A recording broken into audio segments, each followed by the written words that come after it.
Ananging badhe kepripun kemawon, mugi-mugi ingkang jawab salam kula sinaosa wonten ingkang kalih padi ngantuk amargi nenggo dangu, sinaosa ingkang jawab kalian ladi jengkel amargi janipun ajeng kondur nenggo dados kelat konduripun, sinaosa radi pegel anggenipun lenggah.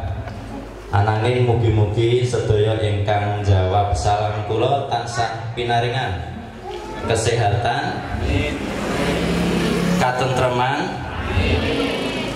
ingkang gadah masalah enggal pikantuk.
Assalamualaikum warahmatullahi wabarakatuh.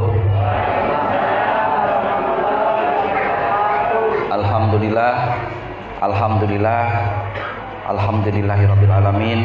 Wassalatu wassalamu ala asyrofil anbiya'i wal mursalin. Alhamdulillah, segala puji bagi Allah yang sudah menghadirkan kita di Masjid Nurul Huda. Nurul Huda. Semoga Bapak Ibu yang hadir di sini Allah ampuni dosanya, Allah mudahkan rezekinya, Allah lancarkan urusannya, dan yang masih punya hutang semoga Allah lunasi hutangnya. Salawat dan salam mari kita curahkan pada Nabi kita Muhammad sallallahu alaihi wasallam. Saya mau bertanya Bapak Ibu yang ada di sini, saya pakai bahasa Indonesia paham toh? Alhamdulillah. Cung yang masih punya hutang. Oke, semangat banget Pak. Saya doakan pulang pengajian hutangnya lunas. Semangat banget Bapak Ibu ya. Oke. Mudah-mudahan kelihatan nih layar Bapak Ibu semua. Saya mau ngasih tahu biar Bapak Ibu mulai sekarang nggak punya hutang lagi ya.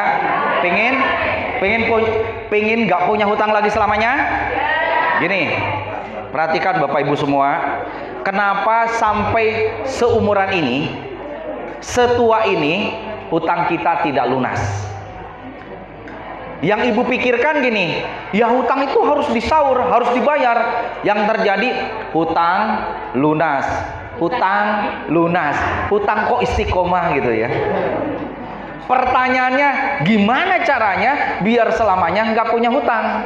Gini, perhatikan ilmunya. Kalau sudah dapat ilmu ini, insya Allah selamanya nggak punya hutang. Saya cuma beritahu dulu, hutang itu asbab yang paling utama dari mana? Hutang itu sebab yang paling utama adalah karena pelit sedekah. Saya tanya ibu bapak yang hadir, biasa setiap bulan sedekahnya berapa? Dijawab, seikhlasnya. Betul? Jumatan lewat yang diisi. Coba saya nanya nih, di dompet ada 100.000, 50.000, 20.000, 10.000, 5.000, 1.000. Kalau ada kotak infak lewat, berapa yang disedekahin? Wallahu akbar. Lah gimana mau sukses Pak? Gini Bapak Ibu, saya tidak memaksakan Bapak Ibu karena belum paham ilmunya. Perhatikan nih, Bapak Ibu kalau doa kepada Allah, yang terbaik apa yang terkecil? Berarti terbesar ya? Kalau sedekah terbaik apa terkecil? Kira-kira Tuhannya bingung nggak? Ini minta ke Allah yang gede, tapi sedekahnya yang kecil. Iki piye iki orang iki ke bahasanya gitu.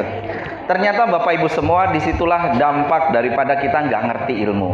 Makanya di Al-Quran Allah haramkan riba, suburkan sedekah. Ibu-ibu mohon maaf ya, coba latihan dari sekarang. Insya Allah mulai sekarang saya sedikit menjamin ibu nggak akan kenal lagi hutang, asal sedekah. Sedekahnya nggak usah banyak-banyak. Contoh, hari ini di dompet ada 10.000, sedekahin 5.000. Ada duit 20.000, sedekahin 10.000. Terserah mau ke infak masjid atau di rumah ada kenclengan, nanti tiap Jumat ibu sedekahin ke tukang beca atau siapapun yang membutuhkan, boleh silahkan. Dijamin, digaransi oleh Allah, Allah akan ganti minimal 10 kali lipat apa yang disedekahi. Kalau ibu ngomong kayak gini Bapak, kalau saya sedekah nanti makan gimana? Lah itu sih ngomong setan. Setan itu menakut-nakutin kita supaya jatuh miskin, itu kata Al-Quran. Ya, jadi asbab pertama adalah karena pelit. Coba kalau ibu tiap hari sedekah. Kadang Bapak Ibu, ini kata hadis, bahwasannya malaikat itu turun di pagi hari.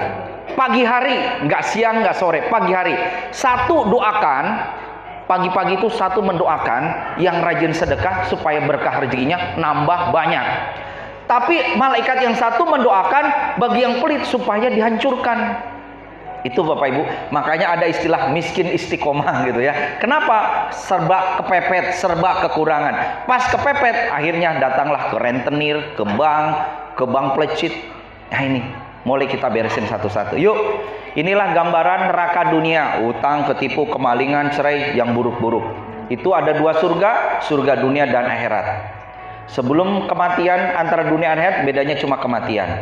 Nanti Bapak Ibu dapat surga di dunia, rezekinya cukup, terus sawahnya, ladangnya panen terus, nggak ada hama, pokoknya hatinya tenang, ibadahnya bagus. Wah itu mah keren pokoknya. Nah itu surga dunia, mati ketemu surga akhirat. Mau?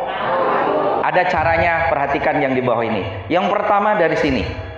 Tapi sebelum saya ke sini gini, saya kasih gambaran dulu. Bapak Ibu perhatikan, punya handphone semuanya?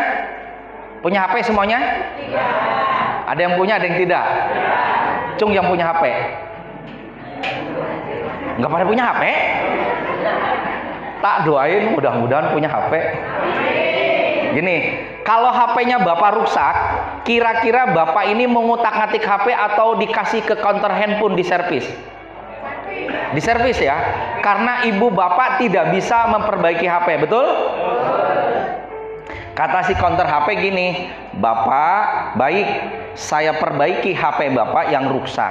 Tapi ada syarat. Syaratnya apa?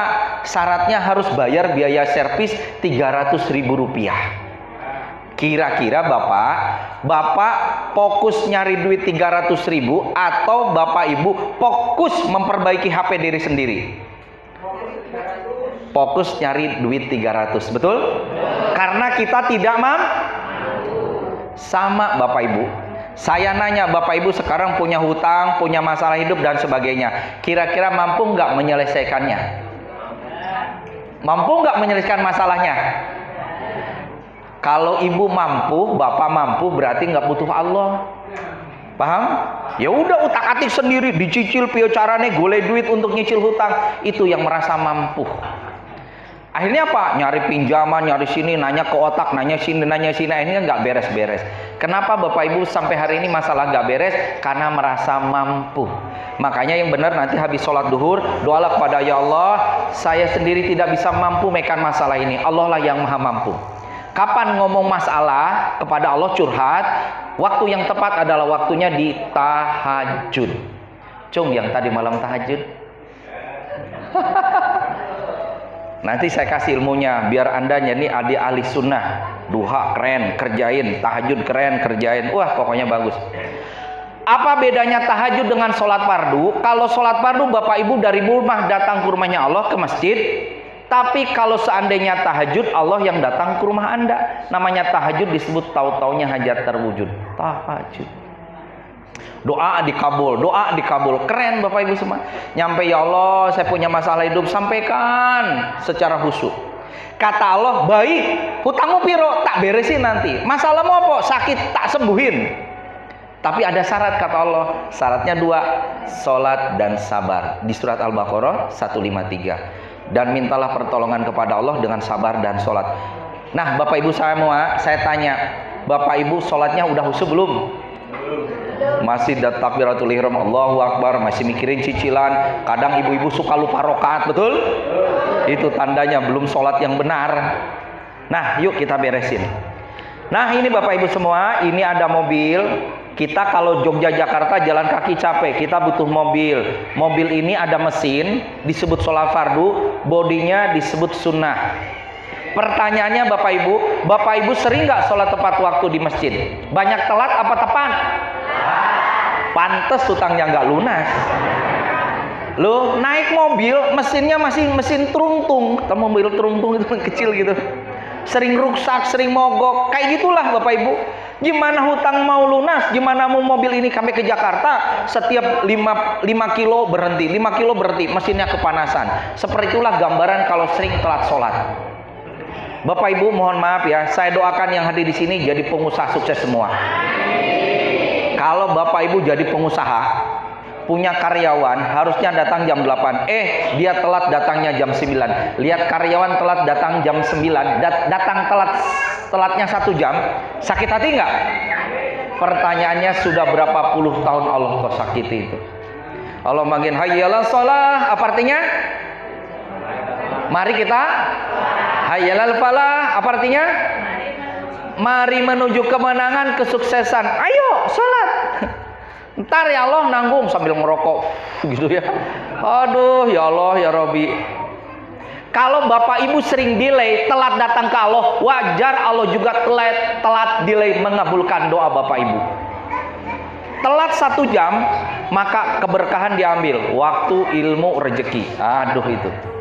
Makanya Bapak Ibu, syarat supaya beres masalah apa? Beresin tepat waktu, berjamaah, good. Sekarang bodinya apa nih kerangkanya? Namanya sunnah, duha, tahajud dan sebagainya. Bapak Ibu, mulai besok usahakanlah latihan mulai sholat duha. Duha ini hukumnya sunnah muakkadah, sunnah yang mendekati wajib.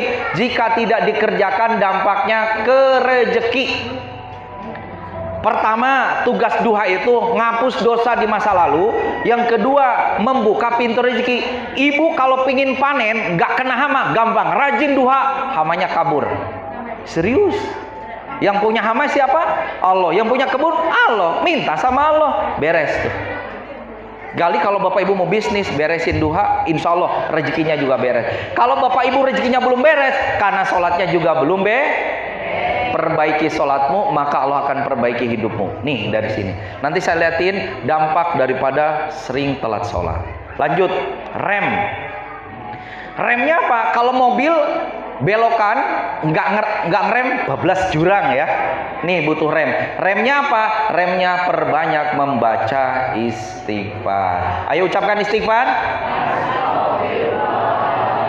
Nah, Bapak Ibu yang rajin membaca istighfar, insya Allah nanti Allah pertama ngampuni dosa, yang kedua Allah memberikan banyak harta bagi yang membaca istighfar. Nih, saya beritahu salah satu contoh manfaat membaca istighfar. Gini Bapak Ibu, ada seorang dokter namanya Dokter Ihsan. Dia punya pesawat pribadi, di perjalanan kena beledek, mesinnya mati, turun di bandara darurat. Di bandara sini Bapak Ibu semua dia naik taksi. Perjalanan 3 jam, baru 1 jam macet ya, di perjalanan rada jauh dari perkampungan kayak di sebelah sana gitu. Hujannya deras, mobilnya macet. Pas macet itu kan hujan deras, di sampingnya itu ada gubuk kecil. Assalamualaikum, waalaikumsalam. Ibu, permisi, saya mau berteduh karena hujan deras dan mobil saya macet. Oh ya, silahkan masuk, disediakan teh dan sebagainya. Cerita singkat, pas mau reda gitu, hujannya reda, dia mau pamit, nggak sengaja dia lirik di sebelah kiri itu ada anak kecil tertidur. Ibu, itu siapa? Oh, itu cucu saya, ayah bundanya sudah meninggal. Cucu saya ini kena penyakit namanya kanker tulang. Itu penyakit yang sulit disembuhkan zaman sekarang. Saya sudah berusaha ke semua dokter di sekitar sini, tapi tidak ada satupun dokter yang sanggup menyembuhkan anak kami. Kata orang dokter di sini, di kota ini, di sebelah sana, di kota itu cuma ada 1 dokter yang bisa menyembuhkan anak saya. Tapi kalau ketemu dokter ini, pertama harus ngantri 6 bulan, bukan jam, 6 bulan. Saking sibuknya tuh dokter. Dan biayanya bukan 100.000, minimal 1 miliar sekali pengobatan. Akhirnya saya minta sama Allah yang Maha Kaya, ya Allah, berdoa. Dia rajin istighfar. Terus tamunya nanya, Bu, memang yang ibu maksud dokter siapa itu? Namanya Dokter Ihsan. Ya Allah, ya Rabbi, langsung nangis. Ya Allah, pantas pesawat saya kena beledek. Kenapa harus turun di bandara sini? Kenapa harus naik taksi? Dan kenapa taksinya harus macet di depan rumah ibu? Ibu, sayalah Dokter Ihsan. Harusnya si ibu yang di kampung ini datang ke dokter, ngantri, bayar miliaran. Tidak Bapak Ibu, malah dokter yang datang ke rumah si ibu itu gak ngantri 6 bulan, gak pakai bayar miliaran, gak pakai lama, langsung diobati. Itu yang disebut rezeki diantar. Pengen rezeki diantar? Beresin sholat wajib dan sunnahnya. Bapak Ibu, saya tanya, Allah itu kaya nggak? Allah itu ada nggak? Rasulullah kaya nggak? Sekali lagi, Allah kaya? Rasulullah kaya? Bapak Ibu kaya apa? Kalau Bapak Ibu belum kaya secara keuangan, tandanya Bapak Ibu jauh dari yang Maha Kaya. Siapa? Makanya kalau ibu deket-deket dijamin kaya. Oh iya Bapak Ibu, mohon maaf, saya nanti sedikit masukan, ada beberapa materi tentang bab pernikahan ya, karena ada beberapa yang masih minum tangan kiri ya. Oke, ini rem ya. Jadi Bapak Ibu, pingin supaya lancar rezeki, salah satu amalannya istighfar. Siap istighfar? Oke, lanjut, kecepatan sedekah. Ini Bapak Ibu semua, kalau ibu penghasilan sekarang sebulan 1 juta 2 juta, pingin nambah lagi tiap hari sedekah. Kalau ada yang gara-gara rajin sedekah nggak bisa makan, kelaparan, telepon saya, nanti saya kasih nomor telepon saya. Bener, nggak ada yang gara-gara miskin. Bapak Ibu perhatikan, tahu cicak makannya apa? Nyamuk bisa terbang? Cicak bisa terbang tidak? Ada nggak cicak mati kelaparan gara-gara nyamuknya terbang? cicak-cicak di Bantul mati kelaparan gara-gara nyamuk terbang. Nggak ada kan? Berarti rezeki itu sudah dijamin sama Allah, betul nggak? Asal kita takwa. Syarat takwa salah satunya sedekah itu nggak melulu uang, doain orang lain. Coba Bapak Ibu semua tersenyum. Nah, itu juga sedekah. Silaturahmi juga sedekah, mendoakan orang lain, bersih-bersih masjid itu juga sedekah ya. Terus ikhtiar. Bapak Ibu, kalau kepingin sukses, pingin sukses? Boleh saya tanya, di sini ada pengusaha nggak di kampung ini? Ada pengusaha? Petani semua pedagang? Petani dan dagang ya? Besok kalau bapak-bapak kapan-kapan yo main ke kantornya PPMI deh gitu ya. Kalau Bapak Ibu punya usaha atau apa, nanti kita sharing-sharing di situ gitu ya. Silaturahmi gitu ya.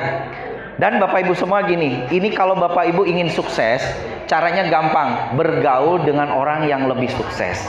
Itu kuncinya. Karena Bapak Ibu, rezeki Bapak Ibu itu tergantung dengan siapa Ibu berteman. Kalau Bapak Ibu berteman cuma Bu Supinem, Pariem, Tukinem, itu terus tiap kali, maka rezekinya gitu-gitu terus. Betul nggak Pak? Coba datang ke kota Jogja, silaturahmi, kenalan sama orang lebih sukses, deketi, belajar sama dia, insya Allah Bapak Ibu akan ke bawah sukses. Terus jangan lupa terakhir membaca Al-Quran. Baik, saya akan lihatkan video dampak daripada sering melalaikan sholat ya, supaya Bapak Ibu semua mulai sekarang rajin sholat tepat waktu. Ini contoh kalau kita sering melalaikan sholat. Ayo yang ibu-ibu di luar silahkan masuk. Saya kasih video terus sampai selesai. Ini mayat yang sering telat sholat ya Bapak Ibu. Oh, selamat menyaksikan mayat orang yang sering telat sholat. Ayo pada masuk semuanya. Nonton bioskop. Volumenya mana?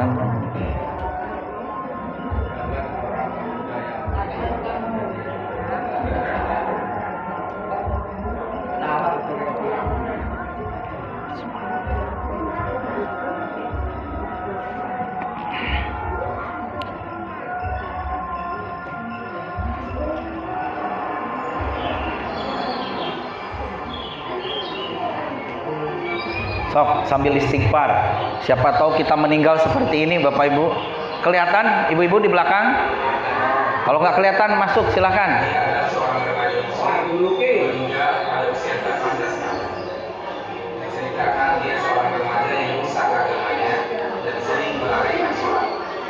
Setelah 3 jam dikuburkan, ayahnya menginginkan membongkar kembali kuburannya untuk keperluan autopsi dan apa yang terjadi. Ini mayat masih muda, gosong, ya, hancur, dipukul malaikat karena sering telat sholat. Saya nggak tahu umur Bapak Ibu umur berapa. Kalau sering sholat, mumpung masih hidup, beresin sholat. Kalau masih ngeyel, suatu saat mati, seperti itulah di alam kubur. Sedikit sebelum saya lanjut video, Bapak Ibu, ini juga contoh muka persis orang-orang yang sering ngutang di bank. Ada yang sering ngutang di bank? Hati-hati. Itu hukumnya riba. Riba itu tambahan. Saya beritahu Bapak Ibu, 70.000 perak, tahu 70.000 perak, bunganya hutang di bank sama dengan 1 dirham. Itu dosanya 36 kali berbuat zina. Hidup diperangi Allah dan Rasulnya, mati akan jadi penghuni neraka kekal selamanya. Ini saya mau cerita kejadian nyata kepala cabang bank. Dia kepala cabang bank ini, Bapak Ibu, dia rajin sholat, rajin duha tahajud, rajin ngaji, rajin sedekah. Tapi kerja di tempat yang haram. Karena dia pegawai bank, makanya jangan cita-cita kau jadi pegawai bank. Gajinya haram. Hati-hati kalau di sini ada PNS. PNS bisa jadi haram kalau gadekan SK. Ngerti gadekan SK? Ada? Hati-hati. Karena gadekan SK-nya bukan di bank syariah, di bank konven. Ngeri Bapak Ibu. Waduh, itu kayak nabung masuk neraka. Jangan. Tanya deh kalau yang gadekan, hidupnya galau nggak? Galau banget. Itu tandanya banyak dosa. Nah, ceritanya Bapak Ibu, di kampung itu meninggal dunia kepala cabang bank sama tetangganya, dikubur. Pas dikubur Bapak Ibu semua, yang kepala cabang duluan dikubur. Dikubur gitu. Jadi ada 2 lubang di sini dan di sana. Dikuburlah kepala cabangnya dulu, terus ditutup. Pas mau pulang, keranda yang kedua mayat datang, si tetangganya tadi. Ternyata yang kepala cabang bank ini salah lubang. Terjadi perbedaan, nggak boleh. Ini tempat anak saya, pokoknya nggak mau gali. Wah, siapa yang buat ini kejadian ini? Allah, biar pelajaran sama manusia yang masih hidup. Akhirnya apa yang terjadi? Digalilah Bapak Ibu. Kalau digalikan mayatnya, papannya kan kelihatan lagi. Semuanya sudah gosong, hanya hitungan menit. Termasuk mayatnya gosong. Akhirnya Bapak Ibu diuruk lagi karena nggak mau anaknya gosong lagi di sana gitu ya. Anaknya pindahlah di situ dengan ikhlas. Lihat kejadian ini. Ini pelajaran, ini baru azab kubur. Mereka disiksa sampai datangnya kiamat. Jadi kalau Bapak Ibu sekarang gali kuburan, Bapak Ibu kalau mau lihat azab kubur gini gampang. Kalau di kampung ini ya, mungkin ada orang meninggal, kalau berani ya, sore dikubur, coba datangin kuburan itu habis isya, bawa rekaman, handphone aja direkam, masukin plastik, kasih bolong dikit, masukin deh. Kalau enggak langsung aja telinga Anda nih, kasih apa gitu biar nggak kotor, dengerin tuh di alam kubur. Di situ denger siksaan orang lagi siksa di alam kubur. Nggak percaya nanti datangi aja. Tapi jangan lebih dari 1 hari. Jadi kalau biasanya mayat mungkin sore, siang, pagi dikubur ya. Nah malamnya datangin Pak. Tapi jangan sendirian kalau takut. Ada yang nyoting nggak apa-apa, serius. Ini ada bapak-bapak kejadian karena dia tukang dokumentasi film. Dia datangin, dia kuburan, didengerin, ada 5 orang dengerin. Itu orang nggak pernah sholat gara-gara denger siksaan kubur. Besoknya langsung rajin sholat. Begitu mengerikan Bapak Ibu. Bahkan sampai Bapak Ibu orang sudah meninggal itu berdoa, ya Allah balikanlah aku ke dunia. Saya ingin berbuat amal kebaikan. Telat.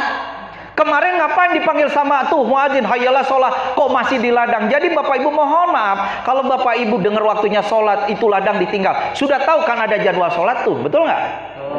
Udah tahu berapa duhur di sini jam berapa? 11.50 lah Bapak Ibu jam 11.30 sudah berhenti dari ladang, mandi, dandan rapi menghadap Allah. Setelah itu mau istirahat, nanti kerja lagi boleh. Bapak Ibu untung seberapa sih di ladang? Untung mantuk nyicil hutang, habis di neraka nanti. Tapi kalau Bapak Ibu hasil keuntungannya sedekah, sholatnya tetap waktu, dijamin Bapak Ibu, dicukupi rezekinya. Kita lanjut Bapak Ibu. Inilah dampak kalau nih anak-anak, adik-adik, mulai nanti malam, mulai nanti sore, rajin sholat tepat waktu. Siap ya? Nah itu. Ayo ibu-ibu, mulai sekarang ajak anak-anaknya jangan telat sholat ya. Sampai siang ini, anak ini masih disiksa sampai kiamat. Ini belum neraka Bapak Ibu, baru azab kubur. Orang yang hutang di bank seperti ini juga nanti siksaannya. Makanya segera berhenti, banyakin sedekah Pak. Ya, ngeri. Hati-hati yang suka kredit motor ya, apalagi di leasing itu haram tuh, nggak boleh. Sedekah, ya, nggak berkah hidup kita. Tuh, sampai penyok kayak gitu Bapak Ibu. Ya Allah. Nih kalau mau dengar suara di alam kubur ya, ini terjadi di Rusia. Ini orang dari zaman Nabi Adam disiksa, dengerin suaranya ya. Mas, gedein soundnya Mas.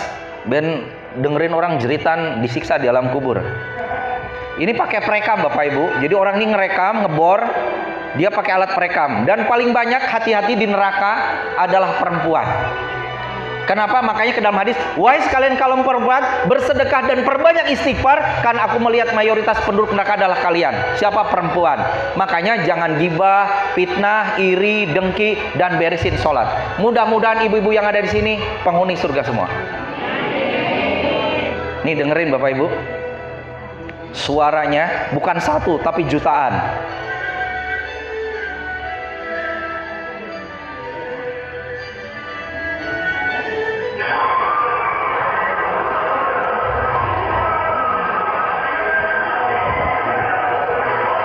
Ngeri ya. Ada yang disetrika, ada yang dicolok matanya, ada yang di kepalanya dipotong. Jadi Bapak Ibu paling sadis di dunia, nggak ada yang mengalahkan sadisnya Allah di akhirat nanti. Allah. Allah. Ada kedengaran perempuan teriak-teriak?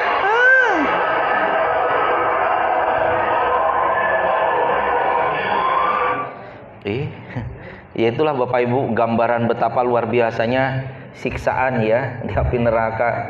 Makanya yuk ya. Nah, yang selanjutnya Bapak Ibu semua, kalau us meninggal nih, ini mohon maaf, ini animasi ya, gambaran.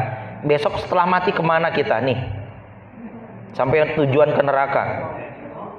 Oh, nggak ada suaranya. Aduh. Ya. Nah, ini kalau meninggal dunia, mohon maaf suaranya rada trouble. Nah, kalau meninggal itu jasadnya ditinggal, ruhnya yang keluar. Jadi disebut innalillahi rojiun, balik ke Allah. Itu jasadnya ditinggal karena selama hidupnya banyak dosa, yang bawa nanti malaikat yang sangar-sangar. Gak ada malaikat baik. Nah, ini. Kamu di dunia banyak dosa. Ayo, sering utang di bank, sering telat sholat. Satu orang Bapak Ibu di akhirat itu digarap 70.000 malaikat. Satu orang saja, padahal di dunia berapa miliar tuh. Itu perjalanan seperti itu. Ribuan tahun, matahari mendekat, keadaan bugil. Kebayang Bapak Ibu? 1000 tahun di dunia, di akhirat cuma sehari. Kebayang? 1000 tahun di akhirat, perjalanan di padang mahsyar gitu ya. Dan Bapak Ibu, siapa yang selamat? Siapa yang selamat dari panasnya nanti matahari yang mendekat? Satu orang yang sering sholat dan membaca Al-Quran. Makanya Bapak Ibu sering-seringlah baca Al-Quran ya. Itu akan menyelamatkan kita nanti di akhirat. Oke, terus. Nah Bapak Ibu, sampai nanti dihisab, dilihatin dosa-dosa kita ya, dari nipu, maling, bohong, semua dosa-dosa dilihatkan. Nah, dan ini diseret. Ayo, kamu di dunia sering telat sholat, maka dicemplungin satu-satu ke neraka. Nah ini cuma gambaran. Nah ini dimasukin ke neraka. Begitu mengerikannya. Nah ini, jadi Bapak Ibu, kalau Anda merasa tersiksa di dunia, itu kalau dikumpulkan harum baru setetes air sebandingkan buih diloitan siksaan kita. Jadi masalah kita sekarang itu bukan di dunia. Masalah terbesar Bapak Ibu adalah di akhirat nanti. Ini udah nggak bisa tobat, nggak bisa istighfar, nggak bisa sholat, nggak bisa sadar, udah nggak laku. Makanya selagi Bapak Ibu dikasih nafas sama Allah tuh, inilah dampak kalau Bapak Ibu apalagi tidak sholat sama sekali. Ngeri, kafir kita Bapak Ibu. Nah ini. Nah itu belum beres lagi penyiksaannya, baru dimasukin ke neraka jahanam. Hati-hati Bapak Ibu yang sering utang, disinilah tempat abadi selamanya. Itu di Al-Baqarah 275. Barang siapa mengulangi, mereka akan jadi penghuni neraka kekal selamanya. Dirogok. Nah Bapak Ibu, ini Al-Quran. Orang-orang yang sudah di neraka itu berdoa. Al-Quran seperti ini, ya Allah, segeralah kami dibinasakan. Maksudnya apa? Biar nggak ngerasakan gitu sakitnya di neraka. Allah cuma jawab, jangan harap kau merasakan kebinasaan, tapi yang ada binasa yang diulang-ulang.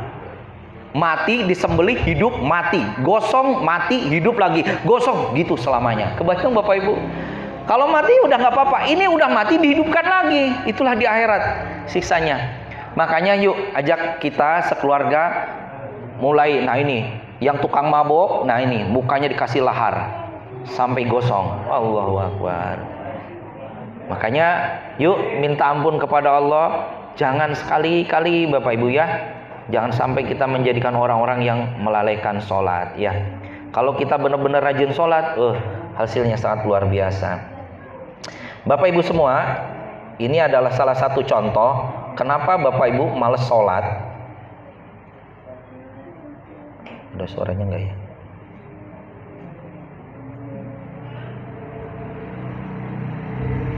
Nah, anak-anak dilihat nih, setannya kayak ngono nih.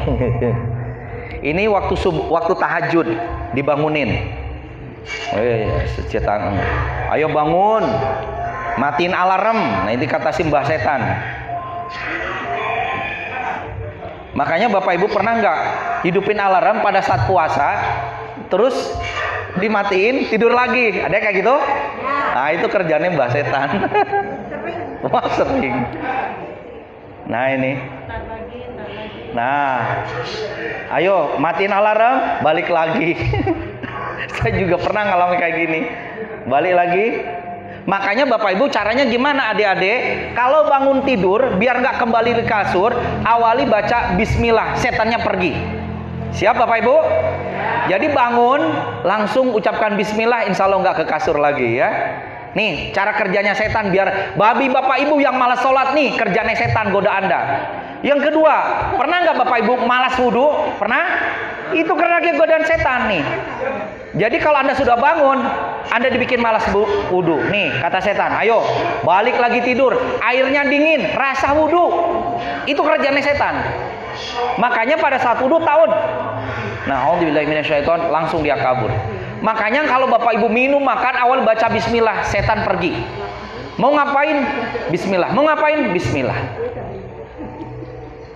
Nah, setannya pergi, setan datang lagi. Ini hadis bapak ibu ya, menggoda dalam 3 tahapan. Buhul, ikatan, kayak santet gitu ya. Nah ini yang ketiga, setan goda Anda lagi sholat, terutama ibu-ibu sering lupa rakaat, sering. Nah itu godaan setan terkutuk. Nah ini Allahu Akbar.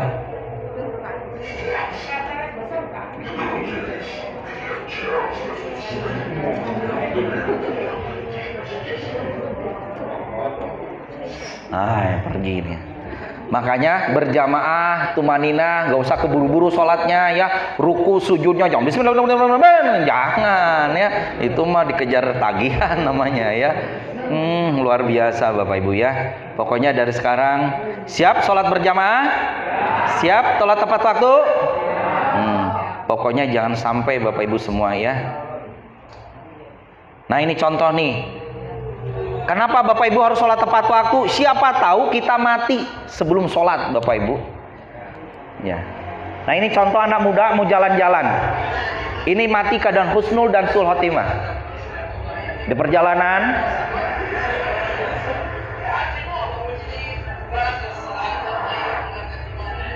satu, dua, tabrakan hadir.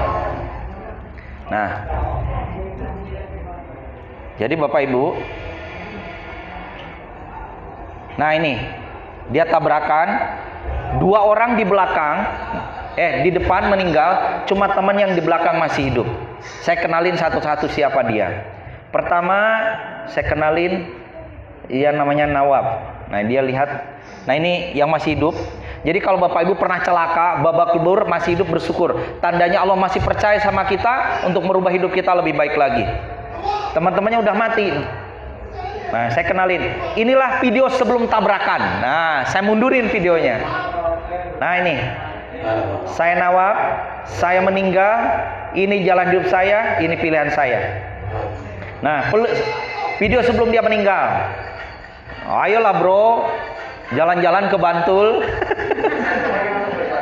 Nah udah mau masuk sholat, dikasih tahu sama ibunya, anakku waktunya sholat. Ngeyel, pernah anak-anak ngeyel? 2 kali. Orang tua wajib ngingetin anaknya 2 kali. Lebih dari 2 kali bukan tugas orang tua lagi. Allah. Tuh, lihat bapak ibu yang berdiri alam ruhnya, yang duduk alam jasad. Jadi kalau bapak ibu sering telat sholat, kayak gitulah dampak alam ruh kita. Tuh, si ruh ngomong sama si jasad, jasad, ayo sholat berjamaah. Saya sudah ditunggu sama Allah. Allah udah panggil ayo sholat. Besok yang diazab kubur, yang masuk neraka saya bukan sampean. Sampean mentok jadi belatung di alam kubur. Kapan nyesal? Nanti kalau sudah mati. Bapak ibu galau, itu kayak gitu alam ruh kita. Sering telat sholat, jarang ngaji, jarang istighfar, jarang sedekah. Itulah. Dan yang kedua, Badar. Dia meninggal dalam keadaan sudah sholat. Nah ini video dia sebelum dia meninggal, lagi main di Parangtritis. Wah. Kedengaran adzan. Anak temanku, ayo sholat. Temannya, kok saya bro nanggung? Ada yang kayak gitu? Tuh, dimanapun kapanpun dengar adzan dia langsung sholat. Karena panggilan Allah yang utama ketimbang panggilan presiden gitu ya. Makanya sekali lagi, dimanapun kapanpun, mau di jalan, waktunya sholat berhenti. Siapa tahu baru jarak 10 meter, 20 meter Anda sudah ditabrak atau apapun, Anda meninggal dalam keadaan sul khotimah. Karena mati dalam keadaan belum sholat. Hisab pertama di akhirat apa bapak ibu? Enggak ditanya kau kerja di mana, gajimu berapa, sholat bapak ibu. Makanya kalau ditanya apa pekerjaan pokokmu, sholat. Sampingan, petani.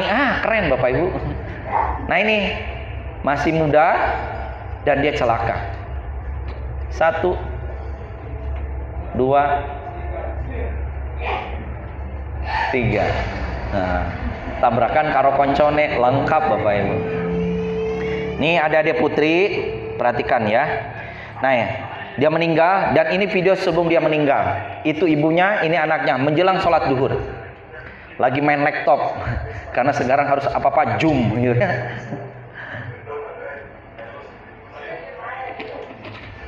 Anakku, waktunya sholat. Kayak anak kita ngeyel ya. Anakku ayo sholat. Nanti lama nanggung, lagi main laptop, main Facebook dan sebagainya. Lihat tuh yang berdiri alam ruhnya. Lihat perbuatan kita waktu di dunia. Ya Allah, perbuatanku waktu di dunia kok kayak ngono, sering telat sholat. Kapan nyesal? Nanti kalau sudah di alam kubur. Lebih baik nyesal Bapak Ibu sekarang bisa berbuat baik, bertobat tuh. Makanya Bapak Ibu perbaiki sholatmu sebelum datang kematianmu gitu ya. Oke. Siap sholat tepat waktu? Alhamdulillah. Lanjut, saya masuk ke bab sedekah ya. Nah ini Bapak Ibu semua, kalau Bapak Ibu rajin bersedekah, insya Allah hidupnya akan selalu diberikan keberkahan oleh Allah ya. Nih contoh, saya nggak tahu keuangan Bapak Ibu, coba belajar seperti ini dan saya praktekkan. Ngapain? Rajin-rajin mentraktir orang. Nah ini bagus. Namanya calon orang sukses itu rajin mentraktir temennya. Nah ini anak muda ini lihat ada fakir miskin, ini seminggu gak mandi karena ya tadi mungkin gelandangan atau apa. Kata Allah, hei manusia, kamu saya angkat derajat, kamu ingin kaya, ingin sukses, tuh di depanmu ada orang belum makan berhari-hari. Kau bantu, kamu tak bikin sukses. Dia lirik tuh di depannya. Ya Allah kasihan, saya berdiri saya bantu. Mereka seperti ini ya, dibantulah sih orang itu. Nah ini Bapak Ibu, kalau ada orang peminta-minta mungkin di depan Ibu, itu malaikat bukan orang. Bantulah dia, itu yang bikin Bapak Ibu nanti jadi orang sukses ya. Sini nak, ayo makan dulu. Nggak bakalan kok Bapak Ibu jadi mati kelaparan gara-gara nolong orang. Nggak ada. Cuma yang ada kita males, suka mikir nanti kalau ini kurang gimana. Nah itu kerjaannya setan ya. Pak, tolong keluarkan semua makan. Anggap ini di warung makan Padang ya. Dikeluarin semua makanan-manakannya banyak banget ya. Nah ini yang luar biasa. Silahkan dicicip. Wah ini enak banget ini. Wah ini seminggu nggak makan nikmat banget ya. Begitu ponyonya dilihatin.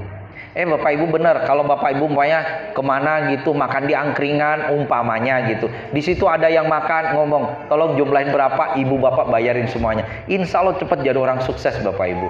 Kuncinya pokoknya jangan kebanyakan minta, tapi banyaklah memberi. Nah cara buat tagihan kayak gini ya, kayak bungkus tisu. Berapa tagihannya? Biar saya yang bayarin. Ditraktir anak-anak itu. Tapi yang tadi apa yang terjadi setelah mau dibayar? Ya Allah ya Rabbi, pas dibuka gratis, nggak usah bayar. Allahu Akbar. Kalau berbuat kebaikan Bapak Ibu, baliknya kebaikan juga. Nikmat ya, lihat nolong ya. Nih Bapak Ibu kerjaannya setiap Jumatan. Nah ini Bapak Ibu kerjaannya. Nah harus ikhlas, dengerin. Tuh nasib kotak infak. Nah ini baru sedekah.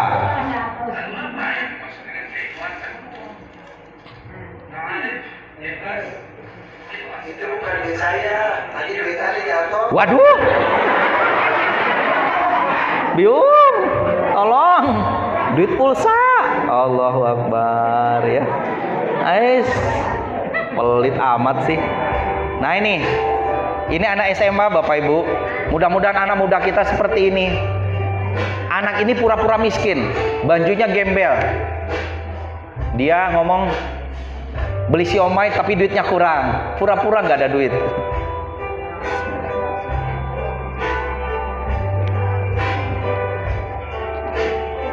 Ada apa ya? Bang, saya minta tolong. Saya minta nasi, saya belum makan dari kemarin. Coba saya lihat dulu masih ada nggak. Belanja ke Alfamart juga duitnya kurang gitu. Emang sengaja dibuat bikin seolah-olah miskin. Emang roti untuk siapa? Buat saya. Saya mau coba buat video kayak gini juga deh nanti. Bawa aja uangnya. Lihat Bapak Ibu, di bawah piring itu ada amplop.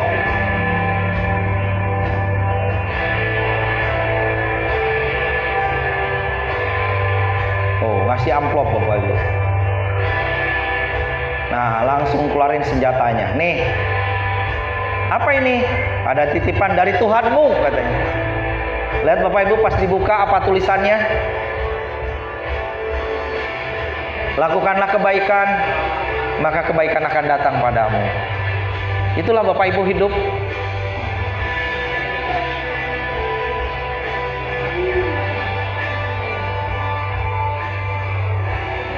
Jadi nggak ada Bapak Ibu yang bikin kita miskin gara-gara bersedekah. Dengan bersedekah insya Allah Allah akan memberikan pertolongan untuk kita. Nih satu kisah video lagi Bapak Ibu. Nah ini anak ini maling Bapak Ibu. Jadi kalau ada maling jangan langsung digebukin dulu ya. Nah ini ada tukang bakso Caimin. Anggap gitu ya. Nah, kenapa kamu maling? Bapak ibu saya sakit katanya. Akhirnya obatnya dibayarin tuh sama tukang bakso. Ini mah udah cerewet pelit lagi. Anakku, ambilkan bakso. Dia dibayarin obatnya, dikasih bakso lagi makanan. Ya, dikasih sop. Nih untuk kamu nak. Mungkin bapak ibumu juga belum makan, saya kasih makan. Sekarang saya bayarin obatnya. Dia sudah bersedekah 30 tahun kemudian. Bukan 3 bulan, 30 tahun. Anaknya udah dewasa, bapaknya udah tua, ada orang gila datang. Bukan orang gila, ini malaikat. Akhirnya apa yang terjadi? 1, 2, 3, tukang bakso ini kena serangan jantung. Langsung terjatuh. Apa yang terjadi Bapak Ibu? Dibawa ke rumah sakit, menghabiskan biaya 350 juta. Banyak nggak di Indonesia sudah tiap hari nabung, ditabung, deposit, udah tua malah kena penyakit stroke jantung. Habis nggak duitnya? Sia-sia nggak hidupnya? Makanya selama hidup jangan pelit sedekah biar kita nggak penyakit. Bapak Ibu punya penyakit apapun yang hadir di sini gampang bisa sembuh, termasuk corona bisa sembuh dengan apa? Sedekah. Sedekah yang paling berkuasa di alam semesta ini Bapak Ibu. Daripada bayar asuransi, nih bayar sedekah. Punya Allah itu. Lihat Bapak Ibu, dia minta tolong karena kurang duitnya, terpaksa rumahnya harus dijual. Tuh, telepon aja siapa tahu belum laku ya. Karena orangnya ini rajin sedekah, datanglah pertolongan Allah. Dia lihat buka, Bapak Ibu semua, pas dibuka, biaya mau rumah sakit mau 0 rupiah. Gratis dari Allah. Ya Allah, ya Rabbi. Ini sebagai balas budi 30 tahun yang lalu. Kau sudah kasih aku obat, kau sudah kasih aku sop. Siapa yang nolong? Anak kecil ini. Dulu anak kecil ini bilang, Pak, dulu saya miskin. Saya maling, saya penipu, saya pembohong. Tapi suatu saat dewasa, saya harus jadi seorang dokter. Dokter yang bisa bantu anak yatim, duafa, dan orang-orang lemah. Dan dokter ini sekarang punya rumah sakit kaya raya. Dan dokter ini memberikan gratis kepada bapaknya. Karena bapaknya dulu pernah nolong dia waktu dia kecil 30 tahun yang lalu. Pertanyaan saya, siapa yang mempertemukan mereka Bapak Ibu? Sedekah Anda hari ini nanti. Kalau pertemukan dengan kebaikan demi kebaikan. Jadilah pelaku sejarah Bapak Ibu. Jangan jadi penonton sejarah. Hidup cuma sekali, jadilah yang berarti. Bapak Ibu, terakhir dari saya, inilah Bapak Ibu, sukses itu tatkala Bapak Ibu bisa berbakti kepada orang tua. Jangan pelit Bapak Ibu kepada orang tua. Ini salah satu contoh. Sorry, nggak ada musiknya. Sorry. Bayangkan kalau Bapak Ibu punya orang tua ya. Yuk. Orang tuanya ini sakit, mau dibawa ke rumah sakit. Dia nggak ada mobil, nggak ada motor, karena di pegunungan. Sudah dikasih minum, bayangkan cara bawanya. Disisir. Ini bapak yang ini umur berapa Pak? Tanya. Bapak umur berapa? Umur berapa?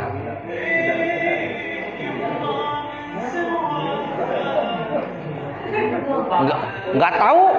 Wah, saking sepuhnya nggak tahu umur sendiri. Lihat, Bapak Ibu nih, ini orang tuanya, awas, mau dibawa ke rumah sakit. Tuh cara bawanya. Lihat medannya Bapak Ibu. Lihat loh. Ini jembatannya kayak gini. Kalau jatuh mati orang tuanya. Ini pengorbanan seorang anak terhadap orang tua. Lihat. Ya Allah. Jadi kalau Bapak Ibu ingin sukses, berbaktilah pada orang tuamu tuh. Sampai keringetan, kepanasan, tuh lewat sawah, lewat hutan, jauh Bapak Ibu. Ya Allah.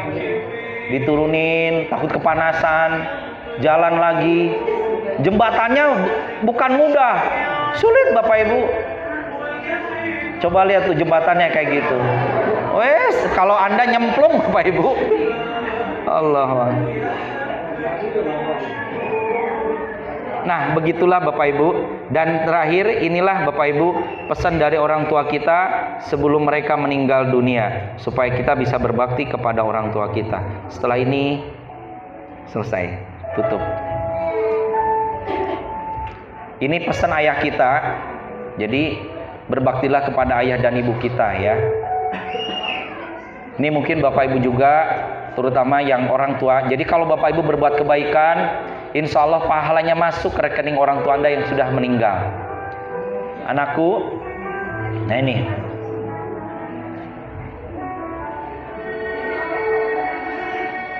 Ayah memang tidak melahirkanmu, tapi suara yang pertama mengantarmu pada Allah ketika kau lahir. Ngapain diadanin? Jadi kalau Bapak Ibu sekarang punya orang tua, bersyukur, berbaktilah. Memang ayah tak menyusuimu, tapi dari keringatnya setiap suapan yang menjadi air susumu.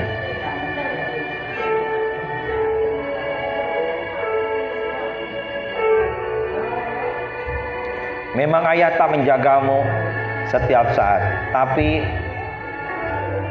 tahukah kau dalam doanya tidak pernah terlupa namamu disebutnya. Tangisan ayah mungkin tak pernah kau dengar, karena dia ingin terlihat kuat, agar kau tak ragu untuk berlindung di lengannya dan di dadanya ketika merasa tak aman.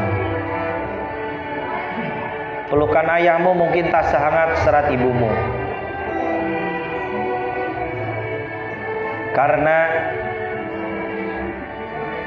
cintanya dia takut tak sanggup melepaskanmu.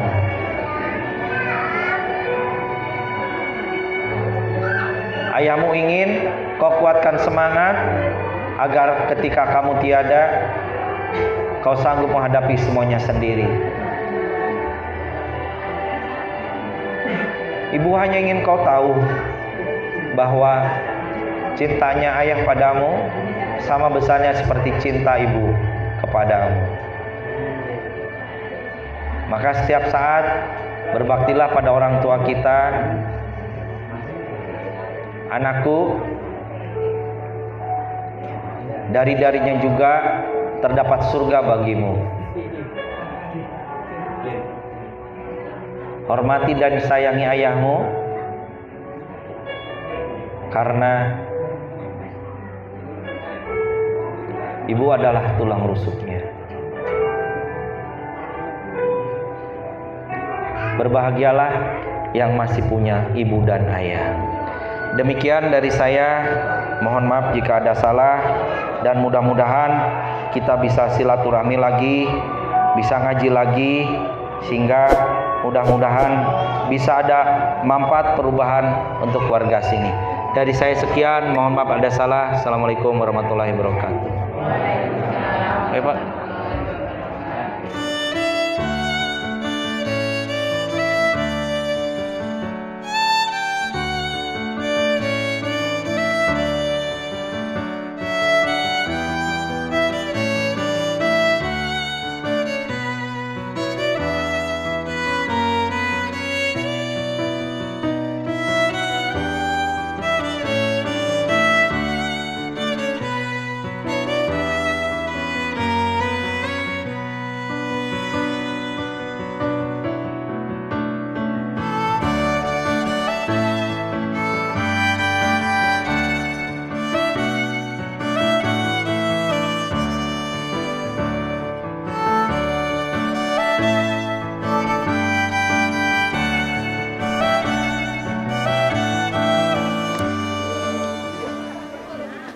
Assalamualaikum warahmatullahi wabarakatuh. Pada hari ini, hari Kamis 20 Agustus 2020, bertepatan dengan tanggal 1 Muharram 1442 Hijriah, PPMI Yogyakarta meresmikan sumur bor yang bertempat di Masjid Nurul Huda, Dusun Serungguh 2, Pancoran, Selopamero, Bantul. Terima kasih saya ucapkan pada donatur Bapak Sugeng, Bapak Kende, dan Bapak Aman yang telah mendonasikan sebagian hartanya untuk pembuatan sumur bor ini. Jazakallahu khairan. Semoga menjadi amal jariah untuk para donatur. Saya tunjukkan ini adalah titik sumurnya. Ini dibor selama kurang lebih 4 hari dengan kedalaman 30 meter. Alhamdulillah sampai hari ini airnya sudah mengalir dengan deras dan jernih. Kita tunjukkan ke aliran airnya. Enggak ada mas. Enggak ada mas. Enggak ya. Ini adalah aliran airnya. Debit airnya cukup besar, alirannya deras. Ini pipa teraliri secara penuh, airnya jernih dan tidak bau juga, sudah nggak berbau lagi. Ini sudah diuji coba selama beberapa jam, dalam beberapa hari, dan debit air tidak surut, tidak turun. Debit air tetap deras. Ini perannya belum masuk ke semua loh ya. Begitu, ucapkan sekali lagi terima kasih pada para donatur, semoga bernilai jariah untuk para donatur. Terima kasih. Wassalamualaikum warahmatullahi wabarakatuh.